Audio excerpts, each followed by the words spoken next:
नमस्कार. अपेक्षेप्रमाणे विकास लवांडे यांना काल अटक झालेली आहे. त्यांच्यावरती शाई फेकणारे, त्यांना शिव्या देणारे सगळे मोकाटच आहेत.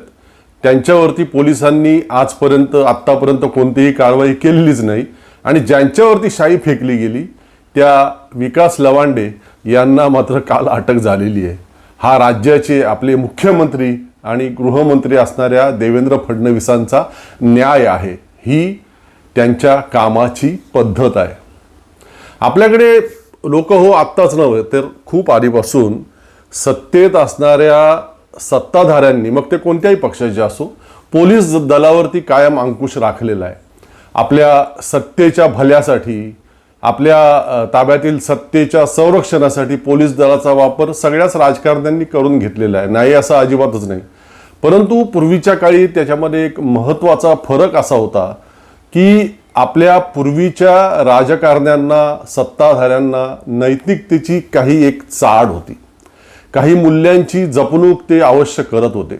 अशा काही पूर्वीच्या काळातील अशा प्रकारची काही उदाहरणं आहेत की राज्याच्या मुख्यमंत्र्यांनी किंवा गृहमंत्र्यांनी वरिष्ठ पोलीस अधिकाऱ्यांना बोलावून घेऊन काही आदेश दिला त्यांना, आणि तो आदेश जर संविधान कायद्यांशी पूर्णपणे विसंगत असेल आणि कोणावरती तरी अन्याय करणारा असेल तर त्या संबंधित वरिष्ठ पोलीस अधिकाऱ्यांनी तो आदेश मान्य करण्यास नम्रपणे नकार दिलेला आहे.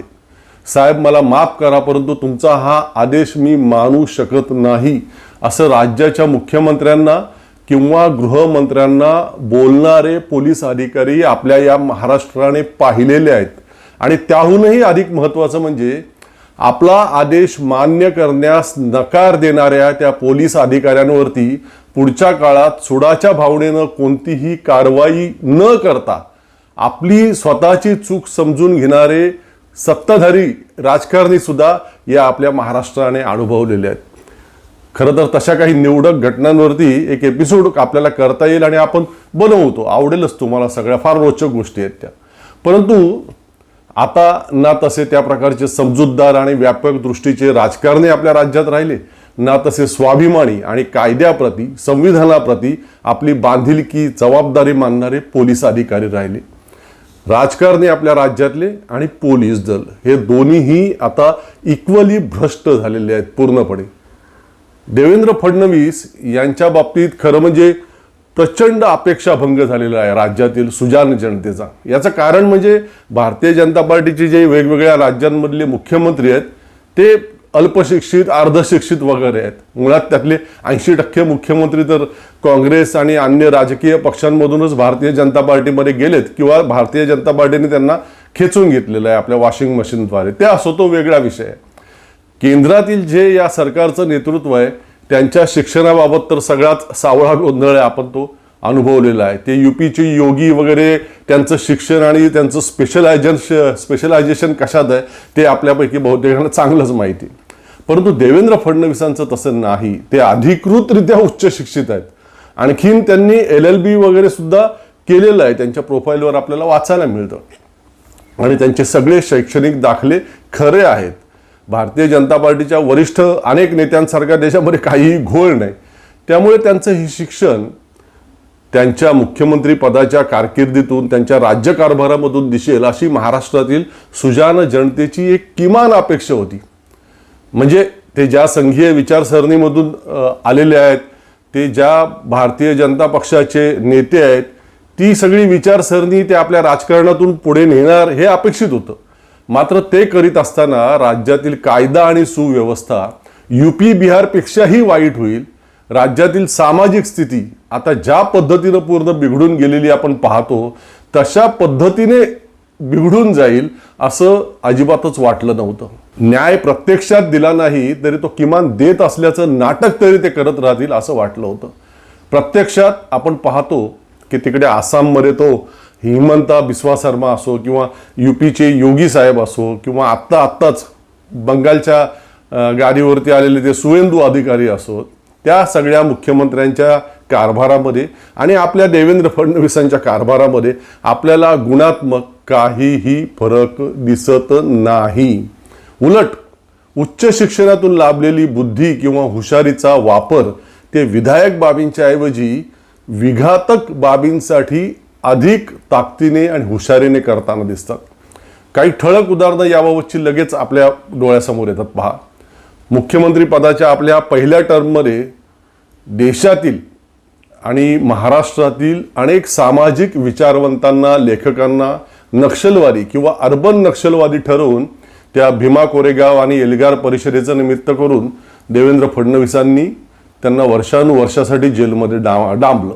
आता अनेक वर्षांनी त्यातील बहुतेक लोकांना सुप्रीम कोर्टाकडून जामीन मिळालेला आहे, परंतु त्यातील काही जण जामीन मिळण्याआधीच न्यायालयीन कोठडीतच त्यांचं निधन झालं, तर काही जण कोठडीतून बाहेर पडल्यावर जामीन मिळाल्यावरती मरण पावले.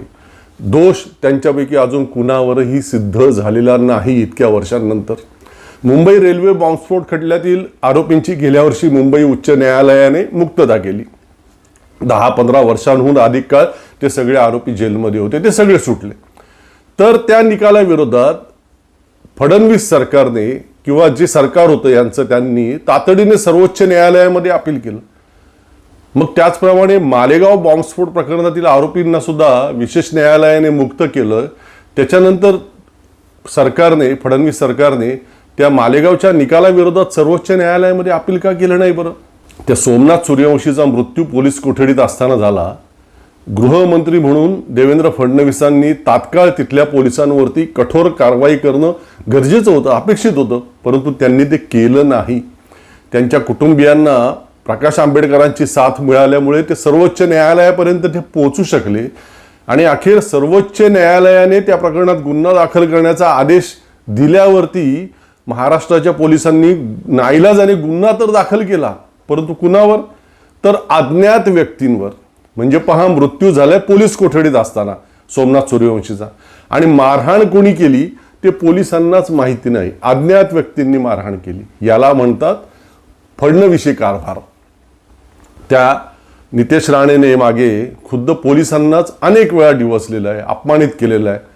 मी भाषणांमध्ये जे काही बोलतो त्याचं रेकॉर्डिंग करा आणि घरी गेल्यावरती तुमच्या बायकांना दाखवा, त्यांचं मनोरंजन होईल, परंतु माझं तुम्ही काहीही वाकडं करू शकत नाहीत.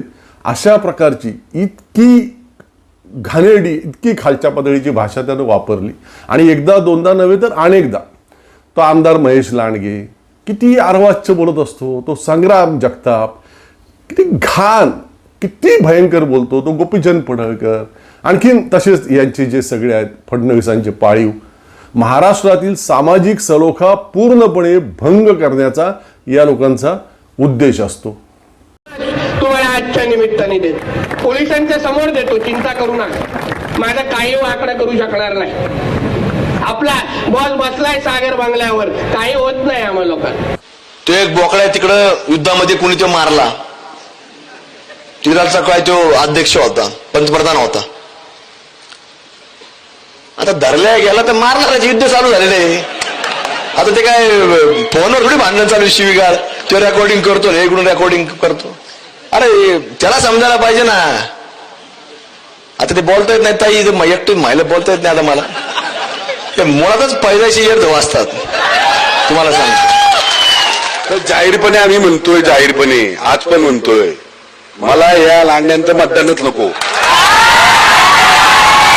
मला मतदानच नको. अरे इथून पुढे आमदार नाही झालं तरी चालेल. हे बघा, नथुरामजी गोडसे म्हटलं की लोकांना बंदूक. अहो, नथुरामजी गोडसे अभ्यासले पाहिजे. आमचे हिंदू धर्माचे कीर्तनकार चारुदत्त महाराज आपले 2 तास कीर्तन करतात नथुरामजी गोडसेंवर. अहो, नथुरामजी गोडसे म्हटलं की हे पेटून उठतात लगेच की नथुरामजी पोचलेच नाही पाहिजे कुणाच्या घरात. पण जेव्हा तुम्ही आमच्या अंगावर याल तेव्हा आमच्या हिंदू धर्मात पण लॉरेन्स बिश्नोई आहे, हे आता सांगावं लागेल त्यांना. दाऊदचा काळ संपला, लॉरेन्स बिश्नोईचा सुरू, हे मी बोल. काय कारवाई केली राज्याचे गृहमंत्री असणाऱ्या देवेंद्र फडणवीसांनी या लोकांवरती? काहीही नाही. तर संभाजी भिडे आपल्या प्राणप्रिय राष्ट्रध्वजाला फडकं म्हणतो, एकदा नव्हे तर अनेकदा. काय कारवाई केली देवेंद्र फडणवीसांनी त्याच्यावरती? उलट ते त्याला गुरुस्थानी मानतात आणि महत्वाचं म्हणजे तसं थेट राज्याच्या विधानसभेमध्ये कबूल करतात. स्वतः राज्याचे गृहमंत्री आहेत देवेंद्र फडणवीस, सनातनी विचारधारेचे अनुयायी आणि समर्थक आहेत. राज्याची सगळी सुरक्षा यंत्रणा त्यांच्या हाती एकवटलेली आहे. कुणावरही या राज्यातील कोणत्याही स्वरूपाची कारवाई ते अगदी थेटपणे आणि कधीही करू शकतात. आपण त्याबाबतचे अशा प्रकारच्या त्यांच्या कारवाईचे अनेक दाखले यापूर्वी पाहिलेले आहेत. मग त्यांचे हे बगलबच्चे राज्यात सतत ते आक्रोश मोर्चे वगैरे काढत का फिरत असतात? आता या ताज्या प्रकरणामध्ये तुम्हाला त्या विकास लवांडे यांच्यावरती कारवाई करायचीच होती, एक गृहीत धरू आपण, तर आधी किमान त्यांच्यावरती शाई फेकणाऱ्या त्या संग्राम भंडारेवरती तरी कारवाई करायची होती ना. मागे ते तुमचे मंत्री एक चंद्रकांत दादा पाटील यांच्यावरती पुण्यात एका सामाजिक कार्यकर्त्याने काही कारणं होती त्याच्याजवळ, त्याच्यासाठी त्यांनी शाई फेकली. त्याच्यावर त्या कार्यकर्त्यावर तुम्ही किती कलम लावून त्याला त्रास दिला, त्याची किती प्रचंड छळवणूक केली. मग आता तशाच प्रकारच्या गुन्ह्यामध्ये या संग्राम भंडारेवरती कृपादृष्टी कशासाठी? त्याच्यावरती तशाच त्या कार्यकर्त्याप्रमाणे कारवाई का नाही होत? हा उथळ बुद्धीचा मनुवादी विचारांनी ग्रासलेला मंबाजीच्या पालख्या वाहणारा हा संग्राम भंडारे नथुराम गोडसेचं खुलेआम समर्थन करत असतो. जिथे जाईल तिथे महात्मा गांधींच्या खुनाला योग्य ठरवत असतो. त्याच्या या वक्तव्यांमुळे आमच्यासारख्या लक्षावधी सुजाण नागरिकांच्या भावना दुखावल्या जातात. त्याचं काय?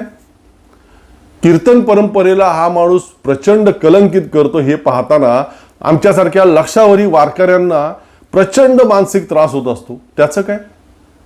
या आमच्या त्रासाची, आमच्या भावनांची जाणीव कधीतरी बाळगा की आदरणीय देवेंद्र फडणवीस साहेब. विकास लवांडे यांच्या बोलण्यानं काही मनुवाद्यांच्या भावना दुखावतात, मंबाजीच्या वैचारिक वारसदारांच्या भावना दुखवतात. मग त्यांच्या नथुराम गोडसेच्या समर्थनामुळे आमच्यासारख्यांच्या भावना दुखावत नाहीत का? आमच्या भावनांचं काय?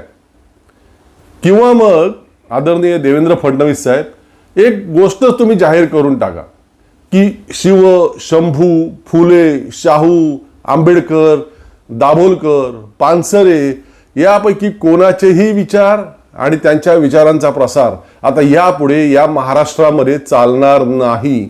इथे आता केवळ मंबाजी, नथुराम, लॉरेन्स बिश्नोई या विचारधारात चालतील. या विचारांना विरोध करणाऱ्यांवरती मनुस्मृतीनुसार या राज्यात कठोर कारवाई केली जाईल. जाहीर करून टाका आदरणीय देवेंद्र फडणवीस साहेब. हे असं हे जे वारकरी संप्रदायातील घुसखोर म्हटले जातात हे वैचारिकदृष्ट्या अत्यंत कमकुवत आहेत. मुळात या लोकांना वैचारिक अधिष्ठानच नाही आणि म्हणूनच विचारांची लढाई विचारांनी न लढता कधी शाईच फेक, कधी शिवीगाळच कर, कधी सत्तेचा गैरवापर करून पोलिसांच्या करवी अटकच कर, असे रडीचे डाव हे खेळतात. मी स्वतः तर काही कीर्तनकार वगैरे नाही, वारकरी संप्रदायाचा एक छोटासा भाग आहे. माझे आई वडील माळकरी होते, माझे वडील नियमित वारी करायचे, मी मला जमेल तसं करत असतो. परंतु मी आपल्या संत विचारांचा अभ्यासक आहे, मी वारकरी संप्रदायाचा अभ्यासक आहे. त्यातून मी जे काही शिकतोय, शिकत राहणार आहे, त्या सगळ्याच्या आधारे मी आज या संग्राम भंडारे आणि त्याचे जे कोणते गुरुजन आहेत ना, तो जे बोलत असतो त्यांना जाहीर आव्हान देतो लोक हो की चला एक खुली जाहीर चर्चा ठेवू. तुम्ही लोक मूळ वारकरी परंपरेचा, कीर्तन परंपरेचा कसा ऱ्हास करताय, त्या परंपरांचा तुम्ही कसा विपर्यास करताय, त्याची कशी मोडतोड करताय, आपल्या संतांच्या खऱ्या विचारांना तुम्ही सगळे कसे पायदळीत उडवताय, ते शेकडो दाखल्यांसह, उदाहरणांसह मी दाखवून देतो त्या चर्चेत. तुम्ही ते खोडून मला चुकीचा सिद्ध करून दाखवा. तुम्ही कसे योग्य आहात ते स्पष्ट करून दाखवा.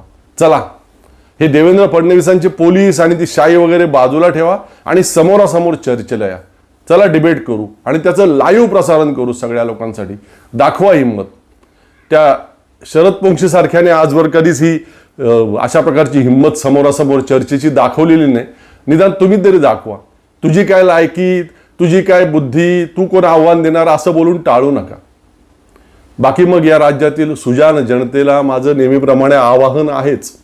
एक खटला आधीच माझ्यावरती सुरू आहे, परंतु मी मागे हटलेलो नाही, घाबरलेलो नाही, घाबरणार नाही. कारण की मी योग्य मार्गावर आहे असं माझी माऊली, माझे नामदेवराय, माझे तुकोबाराय मला सातत्यानं सांगत असतात अंतर्मनात माझ्या. या लोकांची ही अनागोंदी फार काळ चालणार नाही लोक हो. फक्त हे जे काही चाललंय ना ते लक्षात ठेवत चला, मनात हृदयात साठवून ठेवत चला, इतकंच. इथेच थांबतो. धन्यवाद.